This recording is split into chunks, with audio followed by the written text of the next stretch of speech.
I am sure आप सभी जिन्होंने भी कभी कॉम्पिटेटिव एग्जाम की तैयारी की होगी और पॉलिटी को पढ़ना स्टार्ट किया होगा तो आपने schedules of the Indian constitution को जरूर रटा था। And I am very much sure कि पहले 10-15 दिन तो बिल्कुल सही रहे होंगे, लेकिन उसके बाद आप कंफ्यूज हो जाते होंगे कि कौन से शेड्यूल में क्या लिखा हुआ है, और जब एग्जाम में आप उन सवालों को देखते होंगे तो आप कंफ्यूज तो हो जाते होंगे।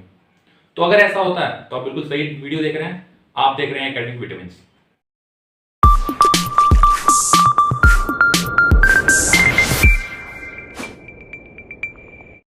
सो हेलो एवरीवन, मेरा नाम है प्रकाश कुमार तिवारी और आज मैं आपको बताने वाला हूं एक बहुत ही बेहतरीन तरीका जिससे आप याद कर सकते हैं इन 12 शेड्यूल्स को, और एग्जाम में जब आप जाएं तो आप बिल्कुल कंफ्यूज नहीं होंगे कि कौन सा शेड्यूल क्या कहता है।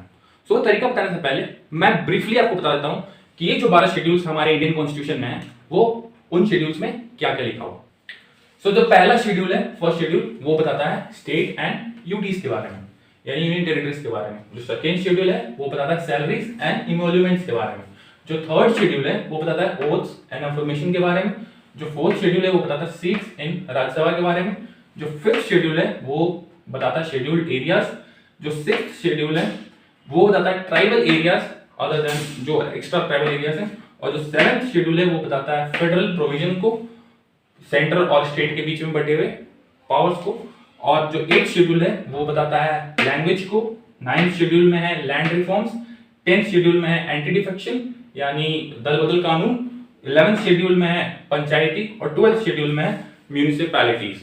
और ये बिल्कुल डायरेक्ट क्वेश्चन आपको एग्जाम में देखने को मिलता होगा, आप इसको याद कर ले तो बहुत बढ़िया। पर मैं आपको बताता हूँ एक बहुत ही शानदार सा तरीका। सो इन 12 शेड्यूल्स को याद करने के लिए ट्रिक इंटरनेट में बहुत ही इजीली अवेलेबल है, और वो ट्रिक है tears of old PM.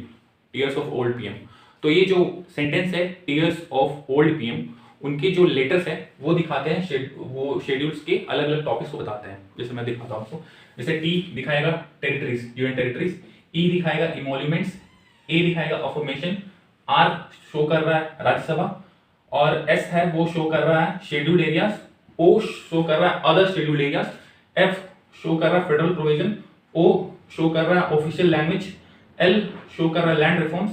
D show कर रहा है डिफेक्शन। पी शो कर रहा है पंचायती। एम शो कर रहा है म्युनिसिपैलिटी। तो टीयर्स ऑफ ओल्ड पीएम से आप इसको याद कर सकते हैं, ये इंटरनेट पे अवेलेबल है, पर मुझको इससे याद नहीं होता क्योंकि मुझे लगता है कि जो इनिशियल्स हैं उनसे मैं वर्ड्स को रिलेट नहीं कर पाता।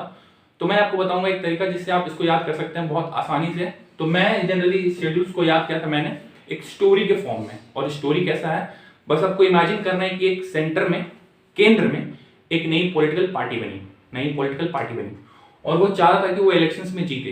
तो उसके लिए उसने अपने मैनिफेस्टो में कुछ बातें बोली। बस आपको याद करना है कि सेंटर में, केंद्र में एक पॉलिटिकल पार्टी बनी है। उसने क्या कहा, उसने कहा कि वो स्टेट और यूटीज में सैलरीज और इमोल्यूमेंट्स बांटने का ओथ ले लिया, शपथ ले लिया। एक केंद्र में एक पॉलिटिकल पार्टी बनी जिसने कहा कि वो स्टेट और यूटीज में सैलरीज और इमोल्यूमेंट्स बांटेगा, और उसका उसने ओथ ले लिया, शपथ ले लिया।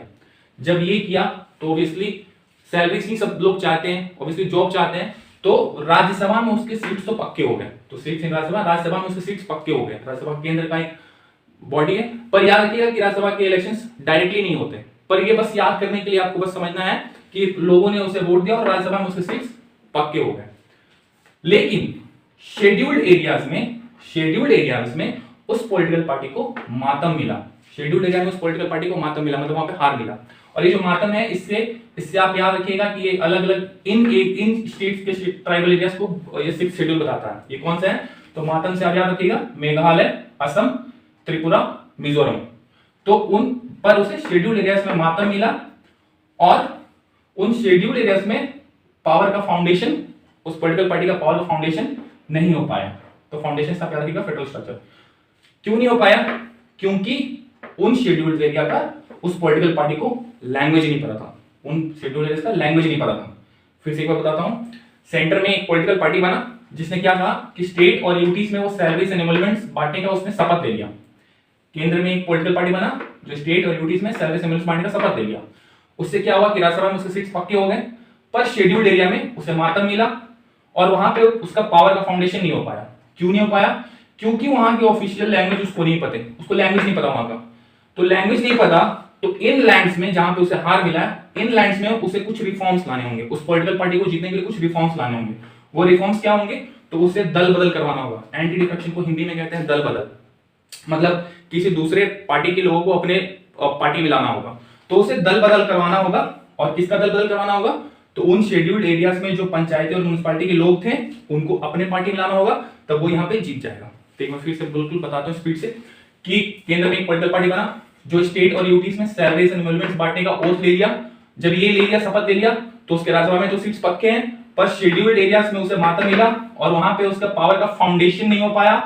क्यों नहीं हो पाया? क्योंकि वहां की लैंग्वेज उसे नहीं पता थी। लैंग्वेज नहीं पता थी तो उन लैंड्स में उसे कुछ रिफॉर्म्स लाना होगा। और वो क्या रिफॉर्म लाना होगा? उसे दल बदल करवाना होगा, मतलब चेंज करवाना होगा, दल बदल करवाना होगा। किसका?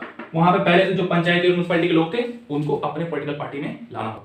ये स्टेटमेंट भी आप याद कर सकते हैं, इससे भी आपको याद हो जाता है, नहीं तो आपको अगर ये याद हो रहा है तो आप इससे भी याद कर सकते हैं, वो आप पे टोटली डिपेंडेंट है।